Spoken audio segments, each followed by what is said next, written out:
All right, well, welcome back. Today, we're going to be finishing up the last little bit of some material that I want to show you guys about. And then I'm going to take a look at the homework set. You guys have a big homework set due for me. But there's one problem in particular that I want to take a look at because I want to let you guys try it out first. And before you guys turn it in, I'll help you out with that one. And it's, I think it was 19B or something like that. The awful one with that characteristic polynomial. And I want to remind you of things you used to do in high school to be able to solve something of that nasty nature. So, let's go ahead and get started on today's awesome lecture. And so, let's pick up where I left off last time, and that was with this problem right here. All right, so we were talking about diagonalizing a particular matrix. So what I'm interested in doing on this one is I'm looking for the eigenvectors and eigenvalues. And as long as the eigenvectors are linearly independent, and there are n of them, this is a 3 by 3 matrix, so n would be 3, then the system is going to be diagonalizable.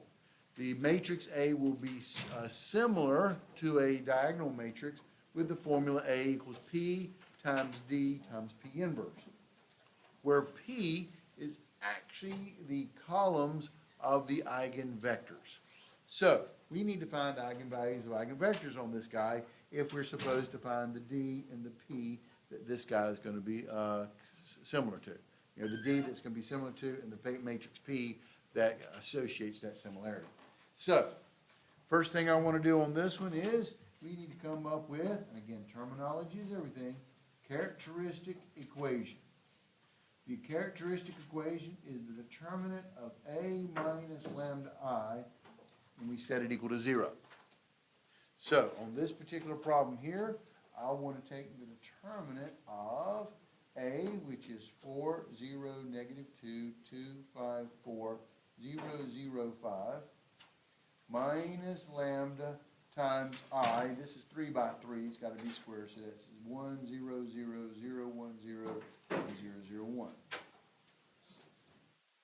And we're going to take the determinant of this guy and set him equal to 0 and solve. Okay? So this turns into the determinant of 4 minus lambda, 0, negative 2, 2, 5 minus lambda, 4, and 0, 0, 5 minus lambda. Now, the reason why I write A minus lambda I versus the other way I could do it, which is lambda I minus A, is this. This is a little bit simpler way, and this way I can actually use the A right here, and I don't have to change the signs of it, and the only thing I'm doing is just subtracting lambda from the diagonal of A matrix A. So if you do it the other way, there's a little more algebra to be had to be able to do this, okay? So, now, we want to take the determinant of this guy.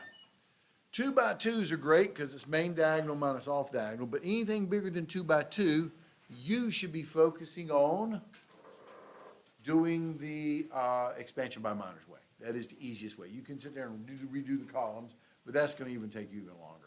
You want to do expansion by minors, and you want to pay attention to the matrix, okay? And the matrix that I'm focusing on here is this. First off, I'm going to do expansion by minors, so I want this is a 3 by 3. I'm going to do my sign chart. Plus, minus, plus, minus, plus, minus, plus, minus, plus. Remember the determinant routine here. And if I was going to pick a row or a column to expand by, I've got a brain. I'm going to be using the third row because it's got a bunch of zeros in it. That's what I'm looking for. So on this one, this would be expanding by this guy. This is a plus term here. So it would be plus 0 times, you knock off the row and column with this guy in there, and you get this minor little matrix, but don't care about him because it's times 0. Then it's going to be minus 0, this guy, you knock off the row and column with this guy in it, and that gives you the minor matrix, but it's times 0, so no one cares. But then it's back to plus.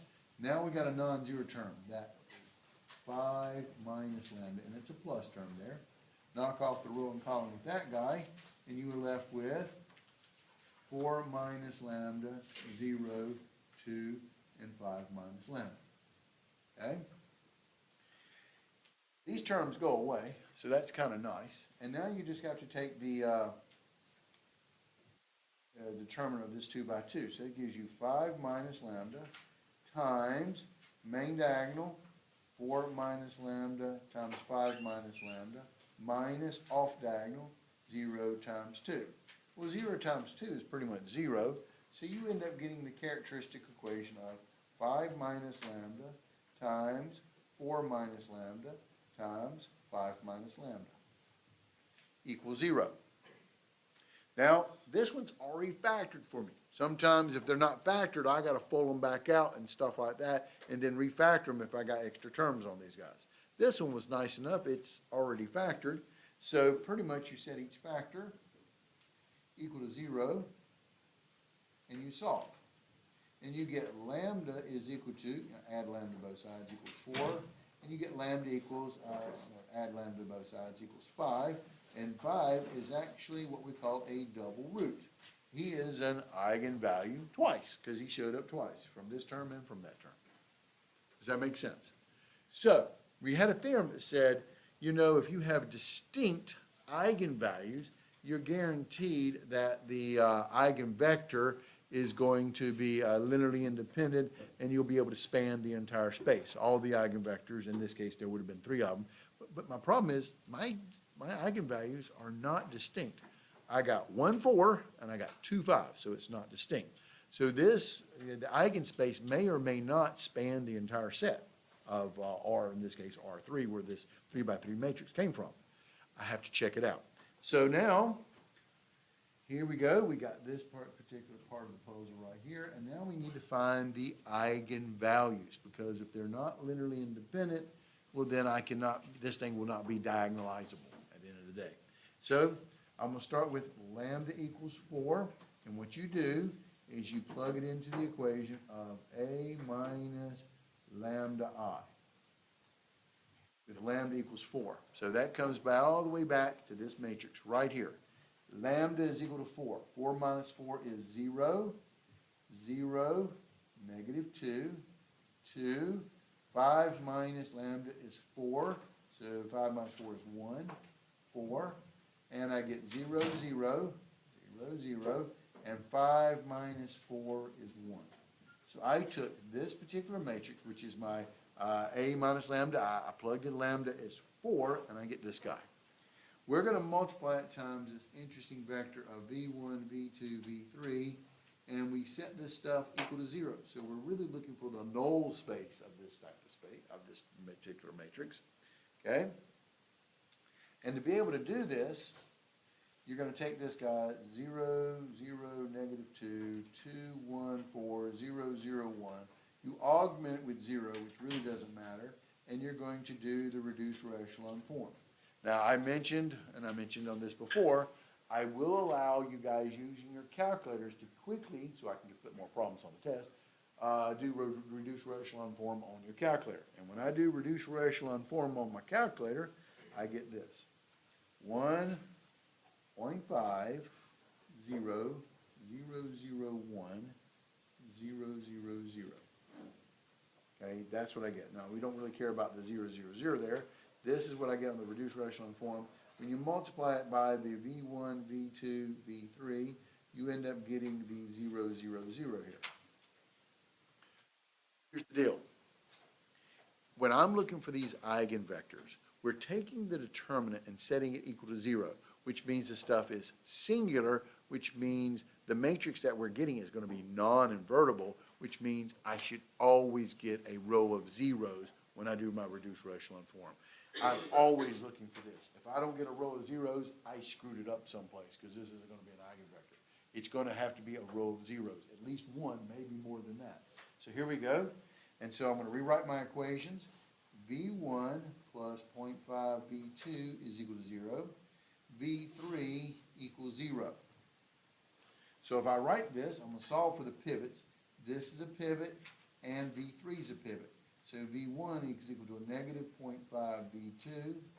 V2 is not a pivot, so he's equal to V2 because he's a free variable. And V3 is actually equal to 0, because that's a pivot equal to 0. That makes V3 equal to 0. So I end up getting the vector, when you set it equal over here, is negative 0.510 times V2, and this is the associated eigenvector for lambda equals 4. Okay? Now, we got to do lambda equals 5. So this is, like I said, majorly important here. So with lambda equals 5, I go back to my A minus lambda I matrix, which is right here, and I'm going to plug now lambda is equal to 5 in this guy. Remember, it was a double root, so I'm going to get the same thing. So this will be 4 minus 5, which is a negative 1, 0, negative 2, 2, 5 minus 5 is 0, 4, 0, 0, and 5 minus 5 is 0. That's awfully nice. They went ahead. I already got a row of zeros on that thing, but don't worry, I still got to do reduce row echelon form on this guy. You can augment him with 0 if you want to, but by this time you should be catching patterns on this thing. So you take A minus lambda I, and then you do the reduce row echelon form on this guy. When I do that, I get 1, 0, 2, 0, 0, 0, 0, 0, 0. You can do it on your calculator, or you can see that I can make this a 1 by multiplying by negative 1. And then negative 2 times 1 added, and then basically multiply 2 times the first row, added the second row. It completely kills off the second row. So I got 2 rows of zeros on this one. All right? What does that actually mean? Now watch this one. This is important. So this means that 1, 0, 2, 0, 0, 0, 0, 0, 0 times V1, V2, V3 is going to be equal to 0, 0, 0. Write it as equation. V1 minus 2V3 equals 0. Solve for the pivot. V1 is equal to 2V3. What is V2 equal to? It's not a pivot, which means if he's not a pivot, he's got to be a free variable. Free variables are what? Always equal to themselves. So V2 equals V2, and wait, V3 is not a pivot. Only V1 was a pivot. So V3 would be equal to V3. So you happen to have 2 free variables on this guy. Does that make sense? Watch what happens. I'm going to line this guy up. So this is equal to basically 2V3, V2 equals V2, and V3 equals V3.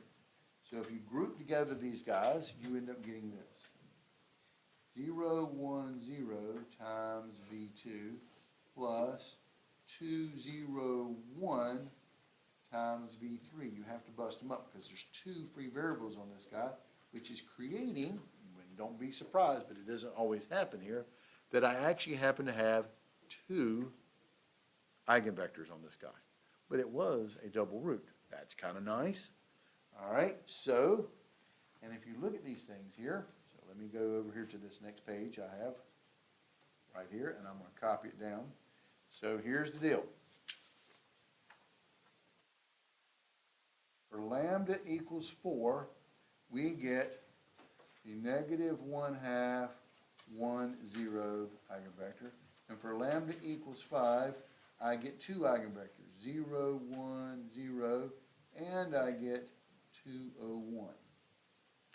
Now, if this matrix A is going to be invertible, excuse me, if matrix A is going to be diagonalizable, the eigenvectors need to be linearly independent. Okay, question.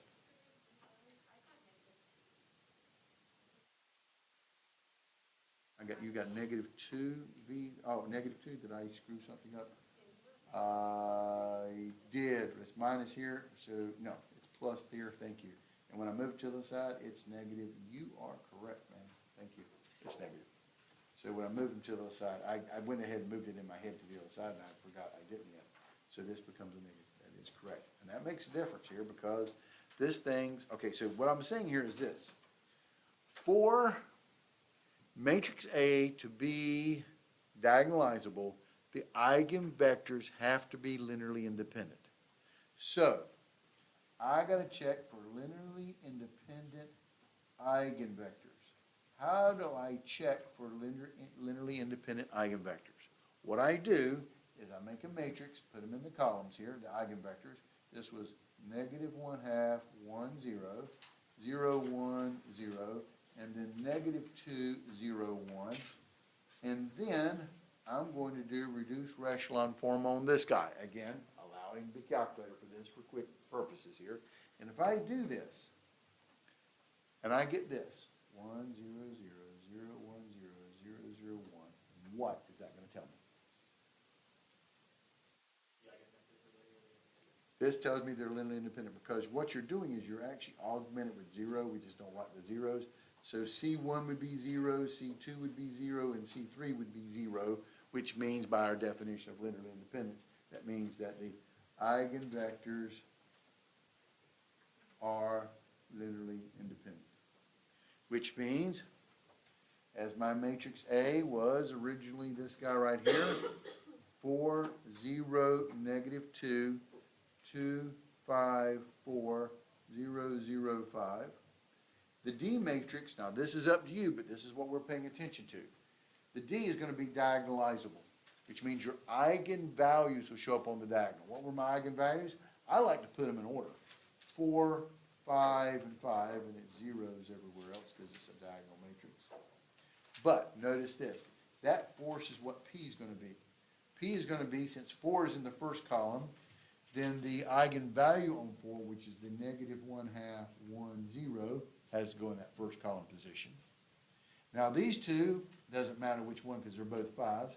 So I can do 0, 1, 0, and then negative 2, 0, 1. There's my P matrix. And if you want to switch those two columns, that's fine. It's still going to be a good P matrix, where A would be equal to P, D, P inverse. And the purpose of doing something like this is so I can actually power this mess up. I could do like A to the 10th power. To do A to the 10th, all I got to do is take D to the 10th, which only affects the diagonal, all these diagonals to the 10th power, multiply it by P in the front and P inverse in the back, and I get what A to the 10th end up being equal to. Application of this diagonalization. Does that make sense? Question? Yeah. So like since the original matrix is a 3 by 3, like does it mean that you're always gonna have 3 eigenvectors or just up to 3? Up to 3. Up to 3. Most you can have is 3. But if they're not linearly independent, you may only have 2 eigenvalues that actually work. And if that's the case, it's not diagonalizable. Not all matrices will be diagonalizable. Does that make sense? You have to have, because it's 3 by 3, you've got to have 3 linearly independent eigenvalues. And actually, linearly independent eigenvectors to be able to make this thing diagonalizable. And so if you're not, well, then you have a situation where it's going to be something you're going to have to use something called a Jordan canonical form. Oh, we're going to show you that in just a second. Okay? So, that's a big idea on that one. Okay? So I got another question for you as I'm throwing questions at you guys. Here's a question for you. But I try to help you guys out because I am trying to kind of close this semester down on this particular material. Okay? So with that being said,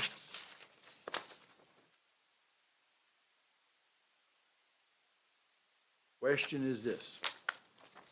Is A, which is the matrix 4, 1, 0, 0, negative 3, 1, and 0, 0, 1, is it diagonalizable? I want to remind you, if A is an n by n matrix with n distinct eigenvalues, it's diagonalizable. Okay? What do you notice about this guy here? This matrix. What do you call it? Okay? Upper. No. But it is, most important is the word you said, triangular. It's a triangular matrix. Officially, it's upper, because that's where the non-zero stuff's at. Okay, upper triangular. Whether it be upper triangular or lower triangular, you win for free. What are the eigenvalues? 4, negative 3, and 1. Does that make sense?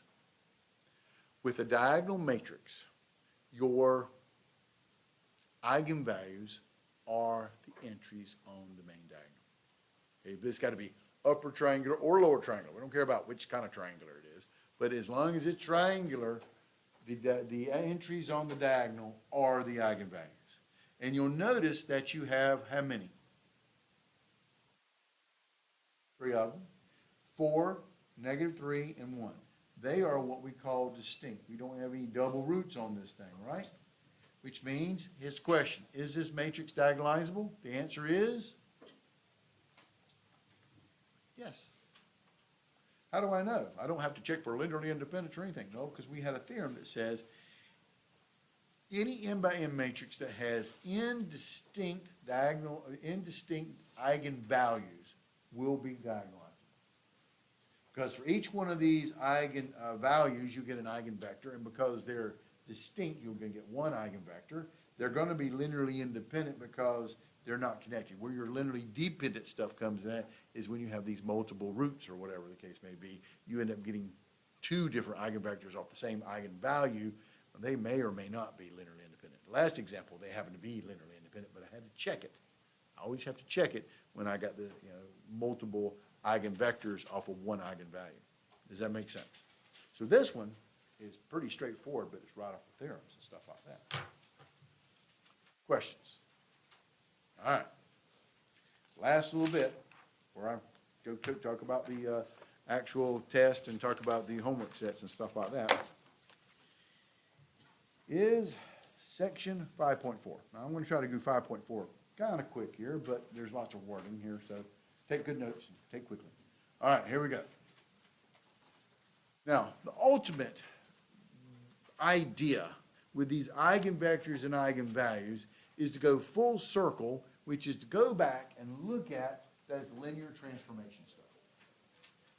And remember, any linear transformation can be written as a matrix. So we've been focusing all our attention on the matrix stuff, but there's this underlying mapping system going on from linear transformation from vector space V to vector space W or whatever the case may be. But if we're going to be talking about eigenvectors and eigenvalues, the matrix has to be square to be able to do this.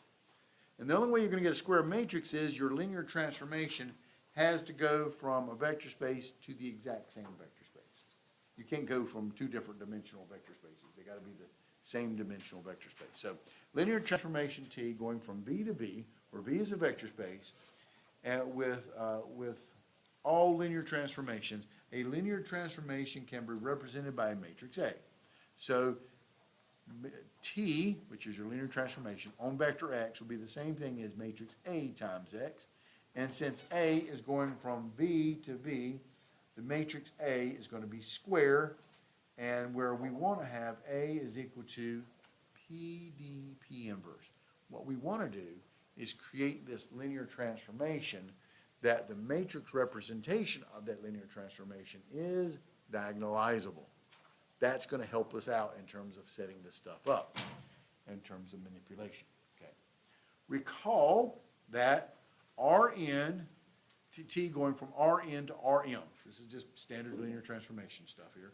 This is going from vector space Rn to vector space Rm, is a linear transformation that can be written Tx equals A times X, where A is your standard matrix of T, and A is actually equal to T evaluated at E1. Remember, E was your standard basis. E1 is 1, 0, 0. E2 is 0, 1, 0. E3 is 0, 0, 1. E4 is 0, 0, 0, 1. You get in the fourth position, you put the 1, 0, 0 everywhere else. So you can go all the way out to Tn. So the matrix, when you look at the columns, they're the actual representation of the linear transformation on the standard basis, and using E1 going into, in this case, Rm. So this is going to be, this will be M by N dimensional matrix here. So here's the idea. The matrix of a linear transformation. Here's the idea. And I keep talking to you guys because most of you guys in my class these days are computer engineering and computer science majors.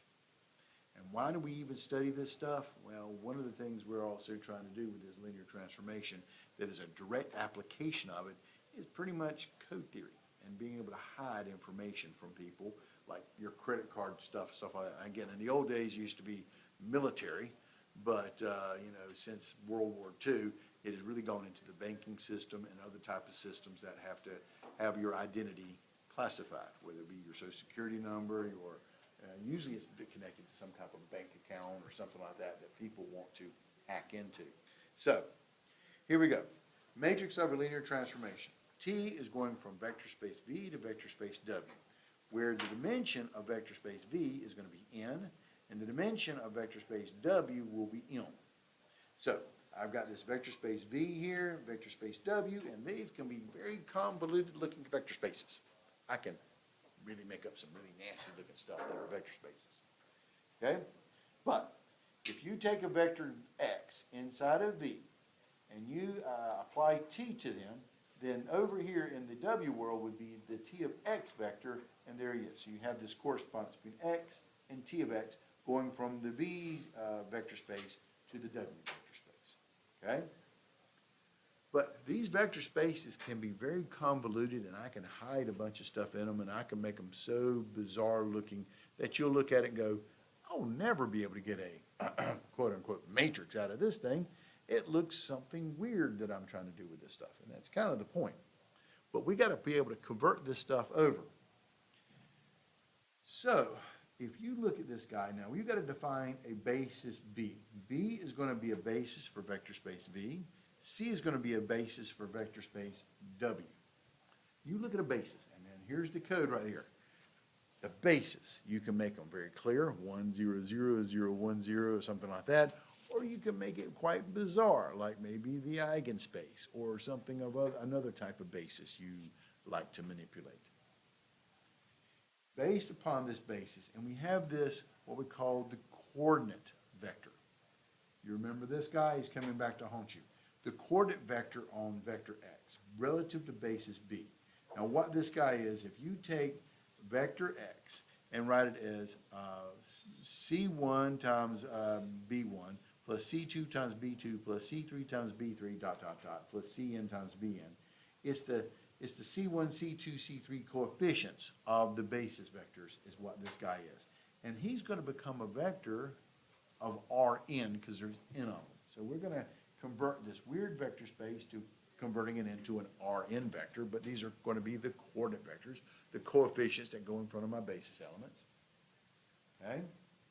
And then this T of X over here, and you're going to make this guy relative to basis C. So you take the T of X vector, write it as in terms of linear combinations of these C vectors, okay, lack of a better term, C1, C2, C3 with the coefficients, I don't know, X1, X2, X3 in front of it. This become the coefficient vectors here, and there's going to be a matrix that will actually transpose from this Rn to Rm. There's going to be a matrix, and we're going to call him T sub C. This is the matrix T for the linear transformation T relative to C that we can multiply, which basically means that I'm going to, and I'll put it on the other side here, but I just want to write this down. X is equal to R1 times B1 plus R2 times B2 plus plus Rn times Bn. So X sub relative to basis B would be just the coefficients R1, R2 out to Rn. Okay? So if I turn this thing over, here, and as, watch the linear transformation application of this thing here, okay? As T of X is equal to T of R1 times B1 vector plus plus Rn times Bn vector. It's a linear transformation. Linear transformations get to be distributed across pluses, and constants get to be pulled out front. That's part of your property of linear transformations. You take a linear transformation of a vector that's being added or subtracted, you distribute the linear transformation and pull the constant out front, and just apply the linear transformation to the actual vector themselves. And you get this R1, R2, Rn type thing here, and you've got these T of these guys. So here's the big idea. The T of X will be in the W space, subspace there. So you can write this in terms of a basis C. So the matrix T of X relative to basis C is going to be R1 times the TB relative to the basis C. the T2. So you're transferring the basis of V into the basis of C by this particular technique here. And this, if you look at these terms right here, this is what creates your actual matrix M. So this Tx relative to matrix, relative to basis C is going to be some matrix M, and this is how you write M right here, relative, and you multiply that times X relative to basis B. So in English, what exactly are we doing? You've got this weird basis over there in the V world. You've got this weird basis over there in the W world. And we're trying to convert this stuff over. But but these weird bases and these weird vector spaces, I gotta make it something that I can actually understand.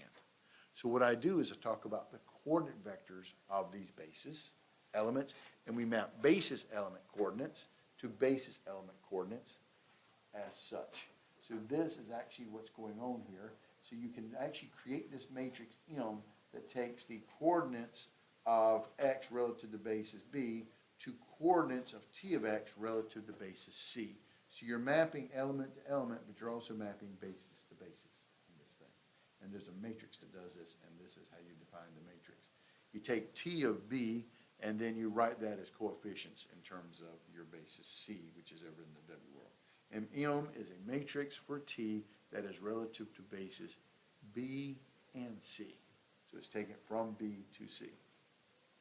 So again, what I'm really after is my awesome picture here is what the idea is. So this is all theory right here. So no, there's no weird question I'm going to ask you on any test.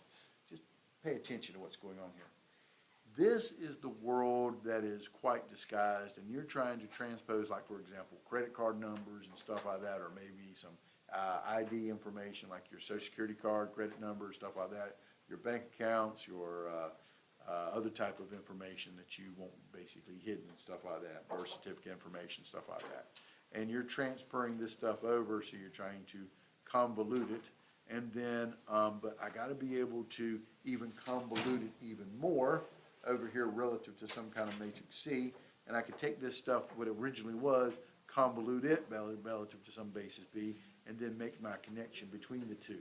All this is in disguise of making it even easier for us to identify, but even more difficult for us to actually get a handle on. So you've got this particular world, but this is in the Rn/Rm world. So this is something, this is where your matrix is really going to come from, and for us to be able to understand, okay? So with that being said, got to have at least a decent example for you guys. So here it is. Not difficult, but I just want to show you the pattern. Suppose you have beta, which is a basis. B1, vector B1 and B2 is a basis for some V space. And I went small on this guy, so it's two-dimensional. Basis for V.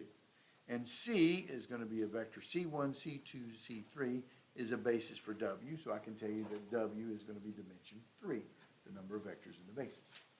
Okay? Let T be a mapping from vector space V to vector space W, be a linear transformation, and where, and here's the deal, this is what you need. T of that first basis vector, B, is equal to 5C1 plus 3C2 minus 2C3. And T of B2, T of your second vector in your basis beta for V is going to be C1 minus 4C2 plus 2C3. I want you to take this information, and this is what you need, this is what I want to focus on, is if you can identify where basis elements from vector space V map to basis elements in vector space W and how they actually map, this is my mapping situation here, we can create this matrix M that is, which is a matrix that is relative to the linear transformation T from basis B and from basis relative to basis B and to basis C, okay? So, here's the deal. Remember that M, by our definition, what we said, was equal to its T of B1 relative to basis C. Typically, it's augmented there with T of B2 vector relative to basis C. Now, these are coordinate vectors. Keep that in mind. So you want the coordinates. So M would be equal to, these are column vectors. So what is T of B1 relative to C? This is a coordinate vectors. I need the coordinates. Well, T of B1 is 5C1 plus 3C2 minus 2C3. I don't even know what the basis vectors are. They are something convoluted, but as long as I know their coefficients, that's going to be 5, 3, negative 2. We take the coordinates of it. These are coordinate vectors. And then T of B2 is going to be 1C1 and negative 4C2 and 2C3. And you've just created, and again, this represents C1, C2, and C3. And even though I didn't even tell you what B1 and B2 and C1 and C2 and C3 are, as long as I have the connection between the coordinate vectors, I can create a matrix that's going to transfer from one to the other.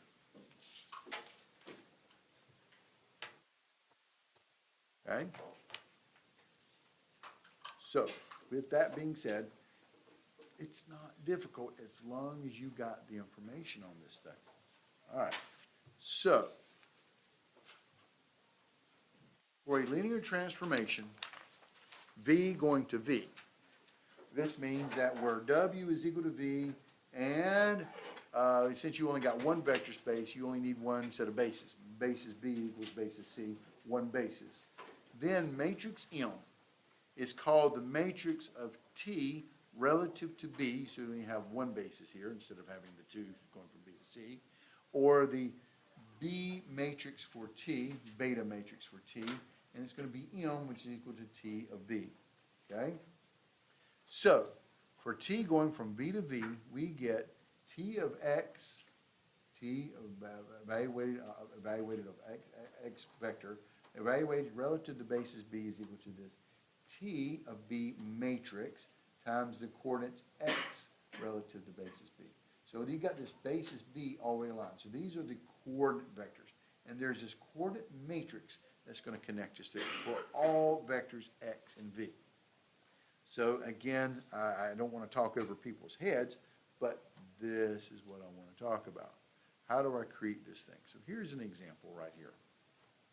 Now look at this example. It's not a deep one. It's something you should recognize and know.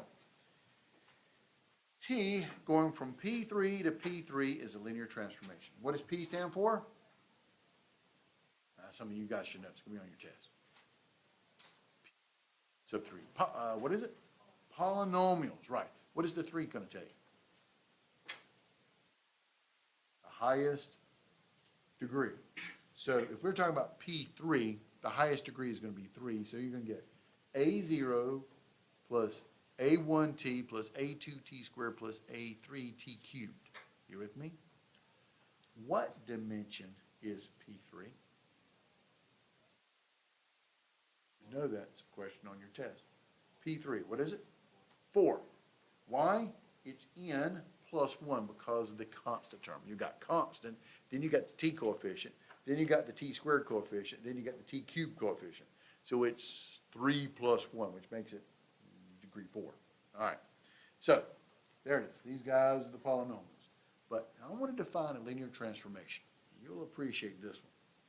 T of A0 plus A1t plus A2 plus A, that's an A there. I get carried away with my C's and A. All right, so A0 plus A1t plus A2t squared plus A3t cubed is equal to A1 plus 2A2t plus 3A2t squared. All right. Before I get started on this awesome problem here that you can see the purpose of this, what did I just do to my polynomial? How does A0 plus A1t plus A2t squared plus A3t cubed turn into A1 plus 2A2t plus 3A2t squared? What did I do?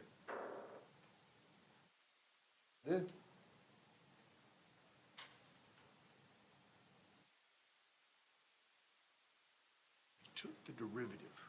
What's the derivative of a constant? 0. What's the derivative of A1t with respect to t? A1. What's the derivative of A2t squared with respect to t?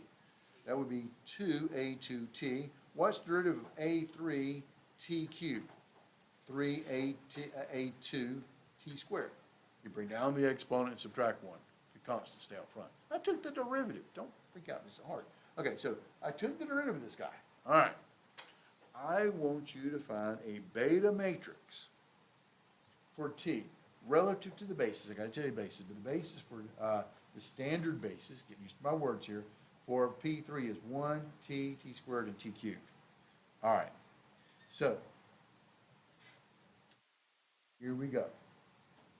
So if I'm going to do this, I'm going to create this M matrix, which is that t relative to basis b, which is equal to t of 1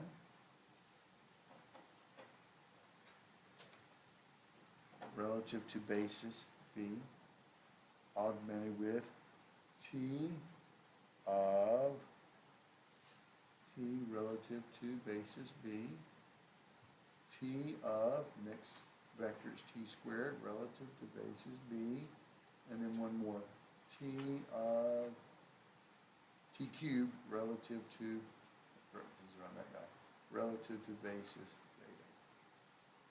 Okay, notice here, my basis is 1 t squared, and t cubed. There's 1 t squared, and t cubed. All right? What is the derivative of 1? What is it? It's derivative of 1. 0. So it's 0, 0, 0, 0. I want to remind you, this represents constant, or basically 1, t squared, and t cubed coefficients. Derivative of 1 is 0. So 0, 1, 0 times t, 0 times t squared, 0 times t cubed. All right? What is the derivative of t with respect to t? 1. So you get 1, that's your constant, you get 1.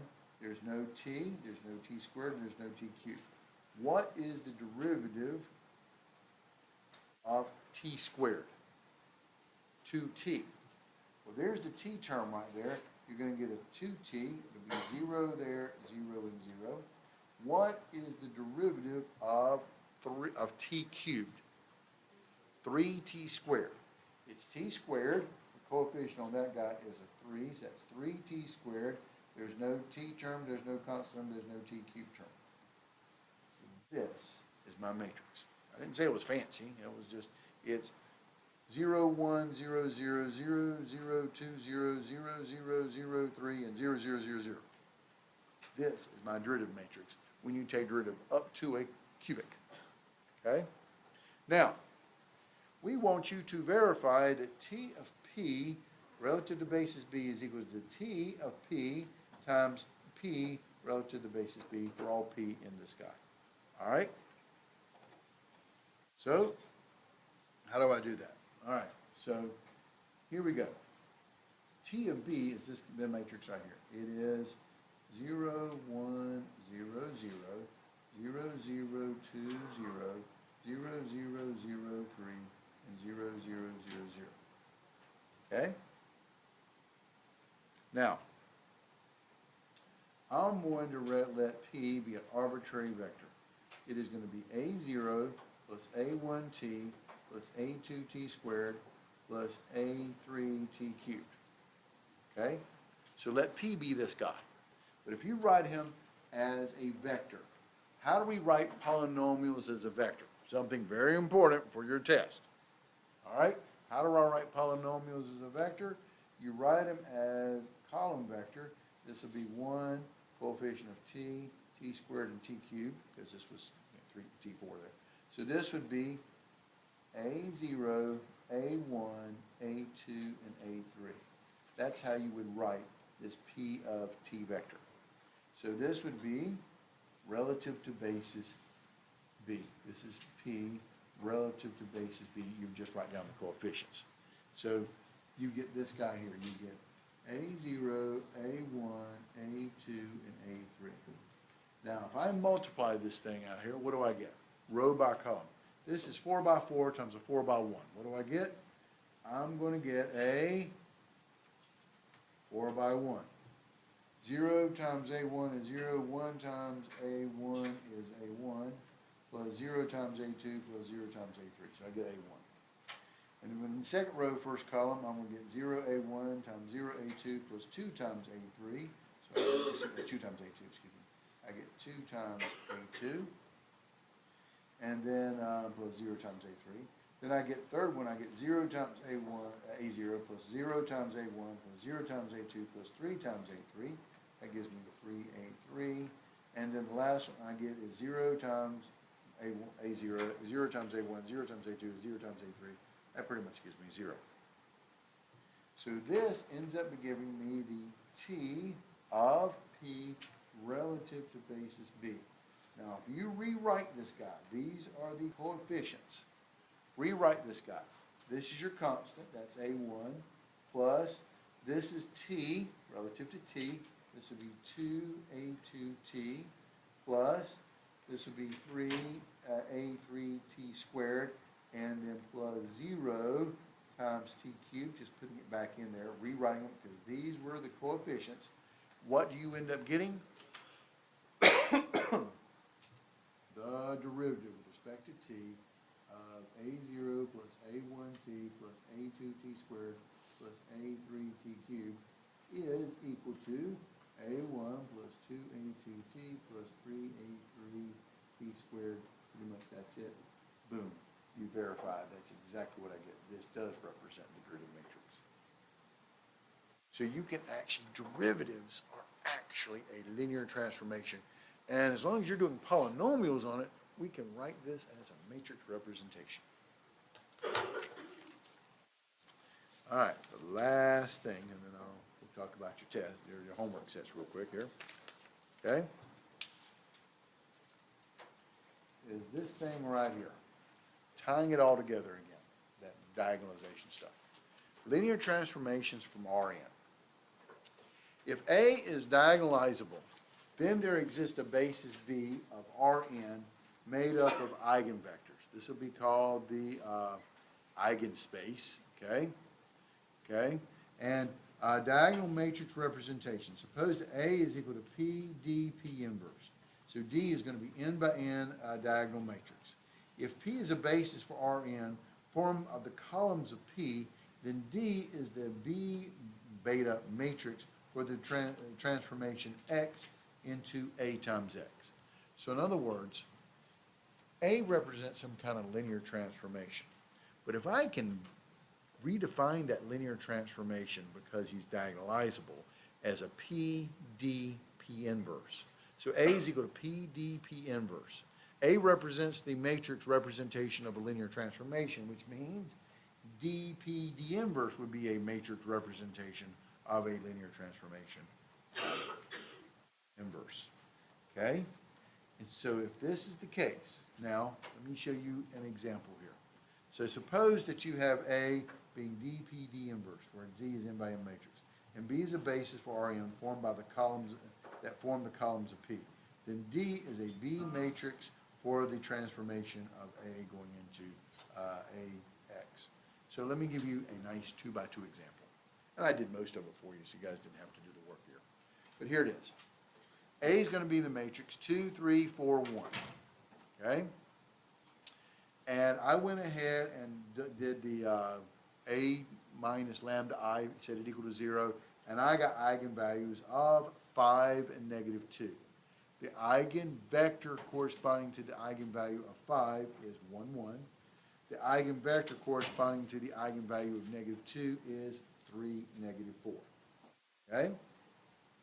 So, have this. A is equal to D, let's see, P, D, P inverse. So that A, which is 2, 3, 4, 1, is equal to that P, 1, 3, 1, negative 4, times the diagonal matrix, 5, 0, 0, negative 2, and times that 1, 3, 1, negative 4 inverse. I didn't actually put the inverse on my calculator. It's just P inverse.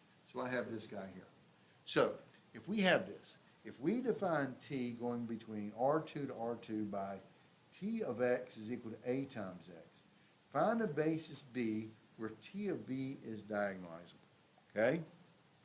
So what we're talking about is this. So I've got this linear transformation, And I wanna hide this stuff, because this stuff's getting so complicated and convoluted. But it would be nice if I can basically pretty much take A and just write them as a diagonal matrix, because they're really easy to manipulate. I mean, my hackers don't know what I'm doing, but I'm trying to make this thing easy on my end. So, what would my basis elements be? Well, the basis elements should be the eigenvectors. What were my eigenvectors? Well, if you got the P matrix, you got their eigenvectors are written in columns. So what are they? The first one's going to be the vector, what was it? On 1.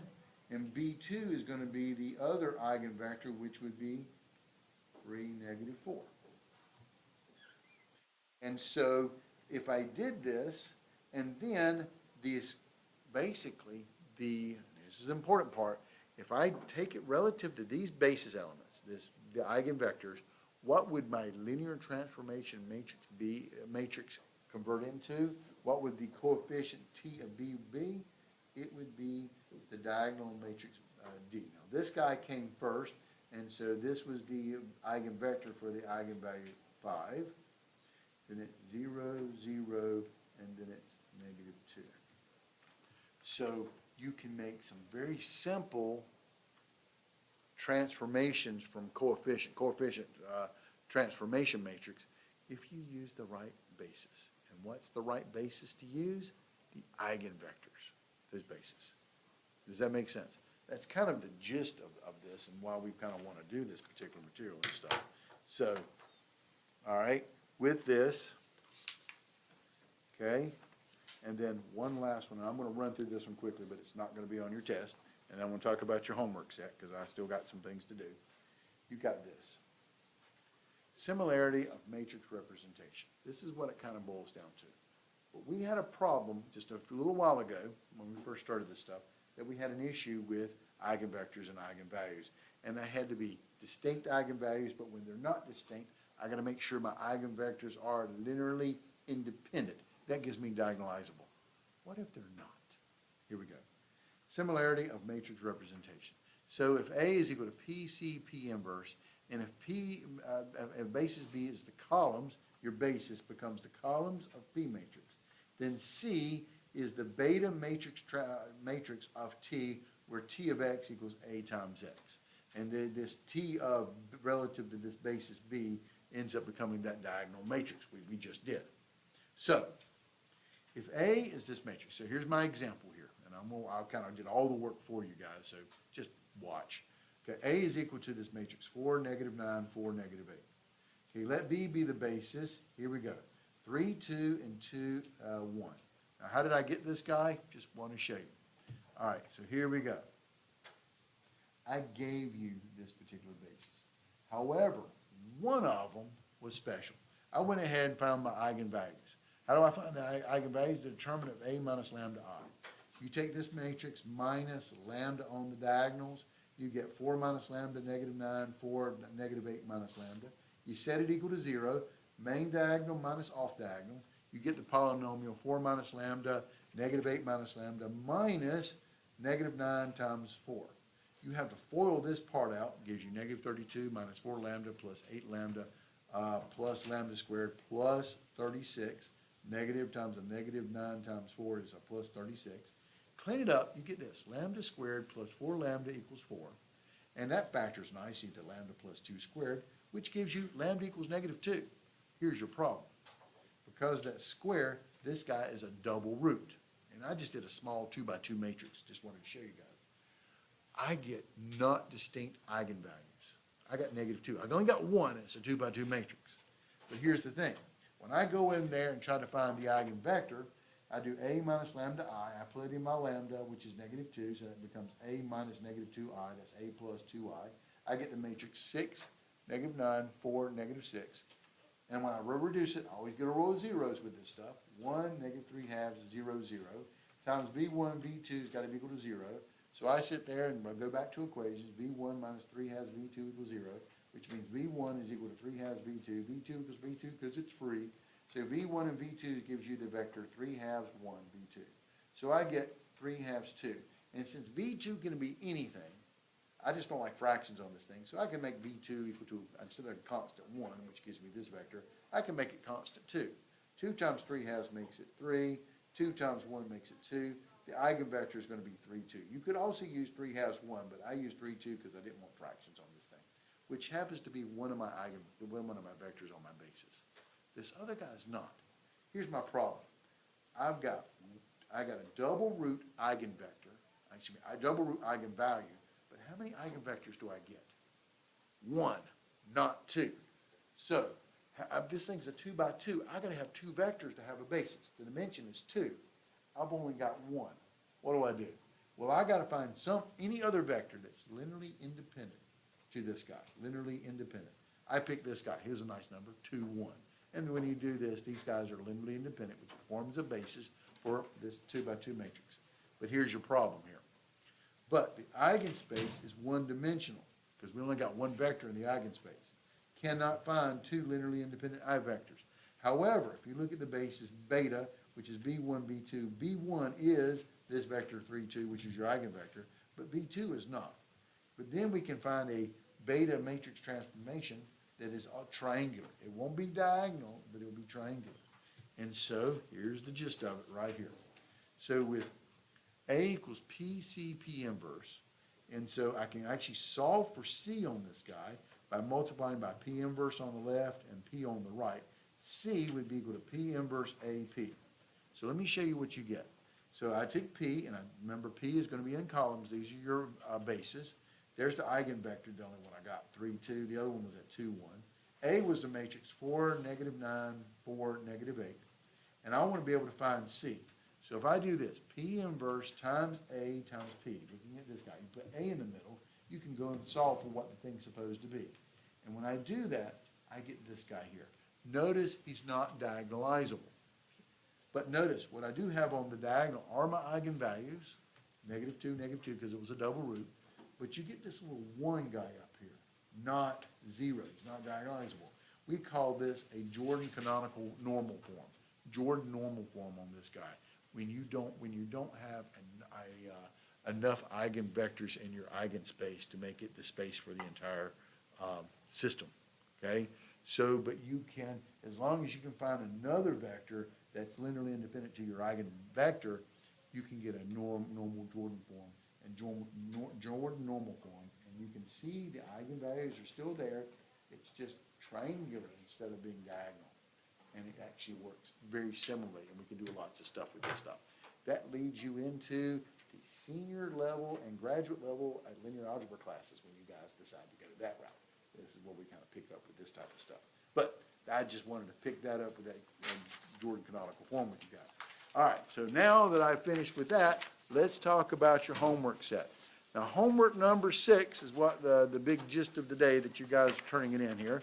And the one question that I want, hopefully you didn't have any problems with this thing, but if you did, let me know, and I'll talk about the particular problems with you guys. But the one problem, before you guys turn it in, because I know you haven't turned it in yet, is this dude right here. Now, this was take home. This is great questions, but it was problem number 19B. 19A was a nice one because you got some nice zeros in the matrix. 19B was not. So let me work with you guys on the last 20 minutes I got left in class here. All right, so here it is. 19B. Let's take a look at this guy. Now, I want to remind you, high school. Okay, now that I've done that, think high school. All right, this guy right here, we are supposed to find, for 19A and 19B, we were supposed to find, quote, the eigenvectors and eigenvalues of this particular matrix. Eigenvectors and eigenvalues. This one, you know what you don't see on this one? A bunch of zeros. Okay, so if you want to find eigenvectors and eigenvalues, you got to take the determinant of A minus lambda I. Now you can switch that up if you want to, or do it lambda I minus A. That's up to you, but trust me, you get probably screw up a sign if you don't do it this way. A minus lambda I. So this would be the determinant of -7, -16, 4. I'll remind you, this was take home. 6, 13, -2, 12, 16, 1, minus lambda I, this is 3 by 3, so it'll be lambdas on the diagonal, 0, 0, lambda 0, 0, 0, lambda. Okay, lambda's on the diagonal. So when I do this, I end up getting the determinant of this matrix. Negative 7 minus lambda, negative 16, 4. 6, 13 minus lambda, 2. 12, 16, and 1 minus lambda. Now, you've got to take the determinant of this awful looking 3 by 3 matrix. Well, my suggestion, anything above 2 by 2, expansion by minors. The problem is I want to expand by either the column or the rows that has a bunch of zeros in it. None of them have zeros in it. That sucks. So what are you going to do? Oh, pick one. I just decided to go with the first guy. Here it is. So this would end up being, you take negative 7 minus lambda, right, times the determinant, knock off the row and column of this guy, and you see him down here, the determinant of 13 minus lambda, negative 2, 16, 1 minus lambda. You with me? Remember your sign chart. Plus, minus, plus, minus, plus, minus, plus, minus, plus. I'm going across the first row, so this was positive, this guy. It's now going to be a minus, and now I'm going to go for that negative 16. Knock off the row and column with the negative 16 on it, and I get 6, negative 2, 12, 1 minus lambda. Then it becomes a plus, right? Then it's going to be the 4 times the minor matrices. Knock off the row and column for that. You get 6 minus 13 minus lambda. Sorry, it's 13 minus lambda. 12 and 16. Knock off the row and column with this guy in there. So now you've got a bunch of 2 by 2s. You can do this. So your characteristic equation ends up becoming negative 7 minus lambda times main diagonal minus off diagonal. This would be 13 minus lambda times 1 minus lambda minus negative 2 times 16. Does that make sense? Minus 16 is a plus 16 times main diagonal 6 times 1 minus lambda minus negative 2 times 12. Then plus 4 times main diagonal 6 times 16 minus 13 minus lambda times 12. There it is. It's off. Now we've got to set it equal to 0 and solve. How in the world do I do this? Because you're going to have to FOIL this mess out, subtract that, distribute that, whatever. And it doesn't clean up because there's no zeros in this thing. Because I was mean to you guys. What are you going to do? My suggestion is go back to high school. Okay? How do you solve nasty equations with the use of something like this? What's that? Root theorem. Oh, please tell me. What is the root theorem? And you're right. It's called the root theorem. Oh, no. You're going way too hard on that. Now, we do teach the root theorem, and P over Q gives you all the possible rational roots and stuff like that, and then you check them. Nah. Too much. Because you do be able to do the root theorem, you're going to have to FOIL all this stuff out. I'm saying don't even FOIL this mess out. I'm saying you stick it on the calculator. You stick it on the calculator. You're setting the equation equal to 0. What are you looking for?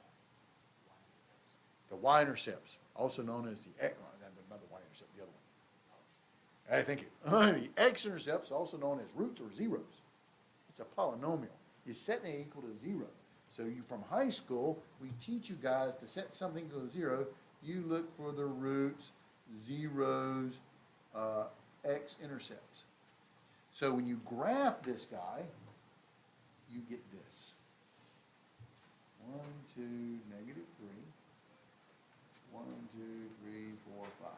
I worked real hard at this problem, just want to let you guys know. So it comes down here and does this, comes up here and does this. That's what it looks like. This is that P of lambda, if you will, equal to 0. This is what the graph looks like. From the graph, can you tell me what my eigenvectors and my eigenvalues are going to be? Lambda equals what? Where are the x-intercepts, roots and zeros. -3. That has a multiplicity of 1 because it crosses the x-axis in a linear fashion. However, there's another one, which is what? Lambda is equal to 5. However, it looks like a little parabola right there. And what is the multiplicity of a little parabola? It doesn't cross it, it just touches it. What do we call that? Multiplicity 2, which makes a grand total. This was a 3 by 3 matrix here. That gives you your eigenvectors. And the problem is it's not linearly independent on this guy here. So you have to sit there and find these guys. So with lambda is equal to -3, when you do this a minus lambda I bit, you end up getting the matrix -4, -16, 4, 6, 16, -2, 12, 16, 4, augment with 0, okay? You end up getting this. Again, I tell you, you guys are allowed to use your calculator on this guy, RREF on this thing. You get 1, 0, 1, 0, 1, -1/2. Lost my little negative sign there. 0, 0, 1, augment with 0, 0, 0, which gives you that pretty much x1 is equal to -x3, x2 is equal to a negative, I'm equal to now a positive when you move to the other side, a positive 1/2 x3, and x3 is equal to x3 because it's free, and you get the eigenvector -1, 1/2, 1. Does that make sense? -1, 1/2, 1.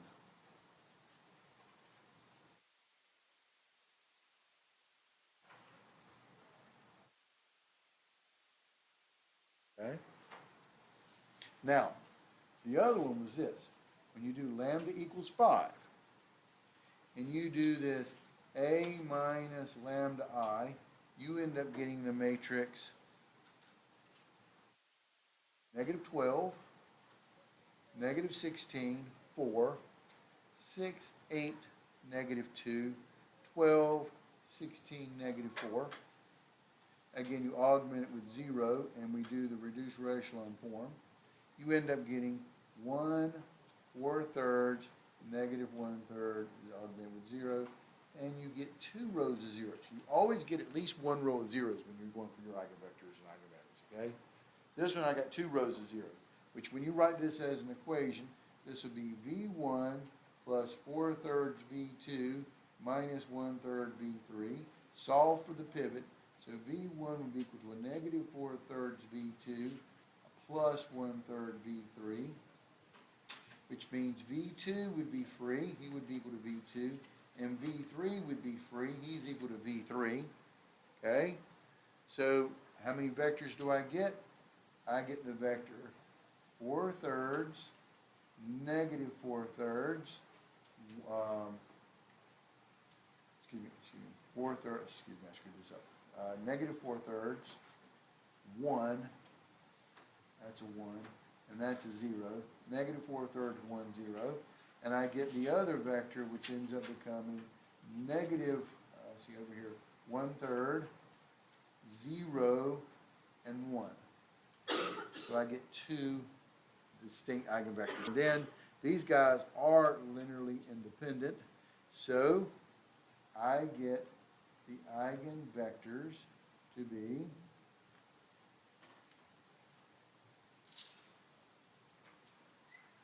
-1, 1/2, 1. That was this guy over here. And then I get these two guys, which is -4/3, 1, 0, and then I get 1/3, 0, 1. Are the eigenvalues linearly independent? The only way, because you have if I had distinct eigenvalues, the answer is automatically yes.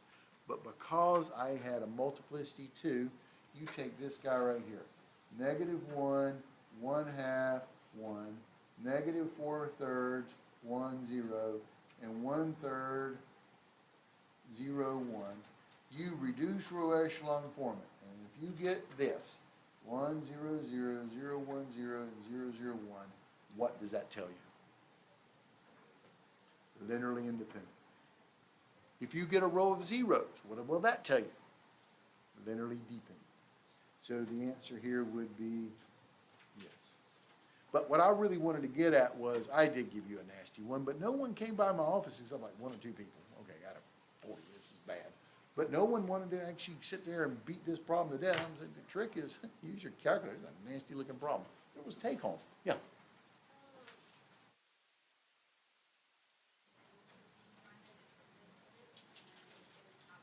That's true. That's the other way you can do is take the determinant of it and set it equal to 0. But since I'm allowing you to use your calculator, well, you got that RREF button. But you also have the determinant button on your calculator too, so I'll accept that. Absolutely. Remember, if the determinant is equal to 0, then it's linearly dependent in terms of column vectors, which means your matrix is also non-invertible. But if you get any other number than 0, it's called non-singular, which means they're going to be linearly independent. Yes, ma'am.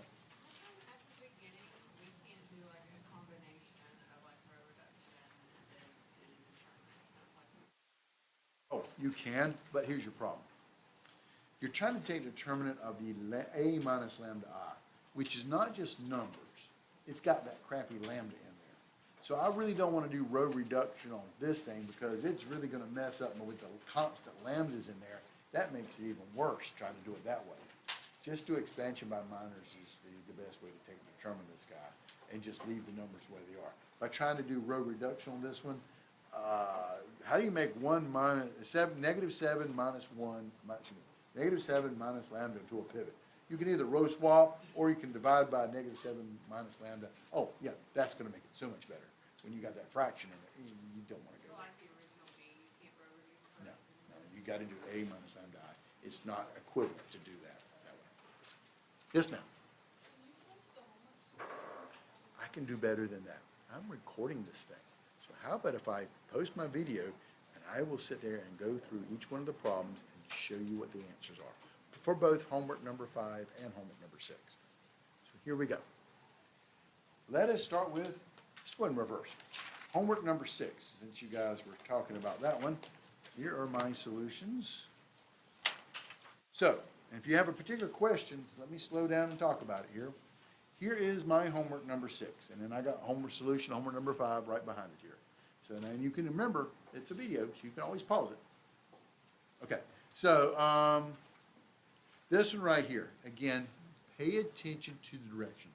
You're going to see the same directions on the test. Second thing, you see that last problem I just did for you guys? I'm not going to put one of those things on the test. That was for homework, not for test. It takes too freaking long to sit there and do all that row reduction, do that matrix, do that big polynomial and put it in the calculator. I'm not going to do that. I'll give you something small to do on these things here. But here we go.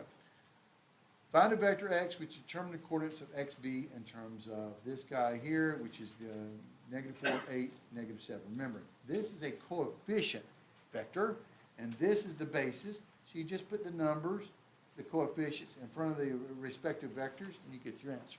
Hopefully, again, pay attention so you know which direction to go. This is coefficients. You put the coefficients in front of the basis, and you get your vector. Here, find the coordinate vector xb. See, this one we gave it to you. This one we're asking for the coordinate vector xb. Well, with the vector x being 3, negative 5, 4, and these are your vector bases here. So basically, we want the coordinates C1, C2, and C3 in front of the respective bases in order to be equal to this guy here. Well, that's going to make you have an augmented matrix, and like I said, you can actually use your calculator to augment this thing, do row reduction. You get C1 to be equal to negative 2, C2 to be 0, and C3 to be 5, and there's your coordinate vector here. We will be using a lot of calculator on the next test, so don't forget your calculator. Okay? Number 3 was find the change of coordinates matrix relative to basis B and to the standard basis. I can't make it even easier than that. To go to the standard, if you got the basis to the standard, the basis vectors actually become the column vectors on your matrix. So it's just that guy there. It's 3 points. But now where most people are going to get, now remember what I did before when I start talking about polynomials. Number 4 here is let B be these particular bases. I got 3 of them here for P2, which is all the way up to T squared. Find the coordinate vectors for this guy right here. So what the trick is this, is man, these are polynomials, and that makes it kind of tough. You can go through the equation aspect of it, but if you go back and just write these guys as vector, 1 minus T squared, that's 1, 0, 1, negative 1. And then you can write down the next vector basis, which is, there's no constant, so it's 0, T, negative T squared. And third one is 2 minus 2T plus 1 T squared. I put the coefficients of constants, C1, C2, C3, equal to this guy here, which is the 3, 1, negative 6 vector. You can solve for C1, C2, C3 by doing the inverse or whatever, and you get your answer. But again, I'll go quickly through these things here to show you my answers on these things here. So I did a lot of this polynomial stuff with these guys. And again, figuring out this guy is going to create are they going to be linearly independent? You need to rewrite them as some kind of coordinate vectors so you can actually put these things down and then be able to actually be able to solve these guys here and stuff, okay? And so you either get a C1 equals 0, C2 equals 0, C3 equals 0 if they're linearly independent. If they're linearly dependent, well then the answer is going to be linearly dependent unless you get C1 0, C2 0, C3 0. This guy here, your R and your S, being able to rewrite these equations and stuff like that. Look at how I took this particular matrix and how I busted them up over column vectors, and then basically I had to figure out if these guys were linearly independent or not. I want to get rid of the linearly dependent ones and keep the ones that are linearly independent, and that creates the basis. And remember this, what is the dimension of a vector space? It's the number of vectors in the basis, okay? And then, so I did the same thing for this guy here and for this guy here, okay? Similarly, over here with the dimensions of the null space and column space on this one, remember, we had an equation. The dimension of the null space plus the dimension of the rank plus the nullity is equal to the dimension of the space. You know, m by n is equal to n. So this is 3 by 3. So I can sit there and look at based on the pivots of this guy. I got 3, and that means the null space would be 0, which means it's on the 0 vector and stuff. Okay? So again, I did the Lagrangian polynomials and stuff like that. I put these guys in terms of a column. I reduced rational and formed this guy, and because I got the identity on this thing, they're linearly independent, which forms a basis. Okay? And again, I'm going to do a lot about rank. Rank is the definition of the dimension of the column space. The null dimension of the null space, called the nullity, is the dimension of the null space. So you actually had to go and solve for these guys and be able to get what the null, rank, and nullity of these guys are and stuff like that. Okay? So again, you've got the video on this thing and stuff like that. So again, 3 by 3 matrices, I'm trying to ask you some questions, so these are good. Remember, rank plus nullity, or the dimension of null space, is equal to, if it has, if it's 6 by 3, it's going to be equal to 3. M by n, it's always equal to n. Then you can actually go back and answer the questions on these guys and stuff. And again, some more of the coefficient type problems and stuff like that. Remember this guy, going from basis B to basis C and in reverse. So how I set it up. If I'm going from B to C, I put C on the left and B on the right. That's why we write the matrix notation the way we do. P from B to C, you write C's on the left and B's on the right. You reduce rational and form this guy, and it creates the other guy. When this turns into the identity, that gives you your matrix. If I'm going from C to B, the B is on the left, the C's on the right. I put it in there, and then I reduce rational and form it, and then that would be the identity, and that ends up becoming my P matrix. Okay? And so, and again, same idea here in terms of, we kind of talked about this in terms of the B to C matrix type thing here, but this is your standard matrix for, the standard basis for polynomials, P2, 1, T, and T squared and stuff. So it becomes very simple to be able to plug these guys in and stuff like that. So, and then the last couple of them here is, some of them, I gave you more space on ones than the others. Here's number 17. is an eigenvector corresponding to -2. Yes, and basically all you gotta do is matrix multiplication equals this, constant multiplication times the same vector. If they're equal to each other, or you can factor out the constant, the answer is yes. Okay? And the idea of this guy here, lambda equals -2, a minus lambda I, you can clean this guy up, and you end up getting your basis elements here, so you get 1. So with just one eigenvector, lambda 2, this is your eigenvector. You can also write it as 1/3, 1/3, 1. This thing is you didn't have to use the span, because all I'd ask was what was the eigenvector, or the basis for the eigenspace. So here's the deal. The vector itself, that is going to be the basis. You throw a span in front of it, that creates the space. Basis, space. Basis, space. Okay, span means you're going to turn into a space. All right. Again, this one was one of your nice ones. It also had zeros in there, so you got your eigenvectors and your corresponding eigenvalues, and you can sit there and pause this guy. And yes, they're unique eigenvectors, so these eigenvectors are going to be linearly independent. So the answer is yes on that one. This is the one that I did for you guys on this one, which is the much more complicated kind of problem with that. I won't be putting anything like this on the test, but surely on the final exam. All right, and then the last one is this, find the P inverse for these guys right here. It was just basic matrix multiplication on the D for why you want to power this stuff up. And then problem number 21 is this, so you end up getting this is what I was looking for, dP. So when you do a to the fifth, it becomes P, d to the fifth, P. And when you raise a diagonal to a particular power, it's just raising the entries on the diagonal to that power. It makes it easy matrix multiplication. Okay? So let me put this one up here just very quickly on homework number 5.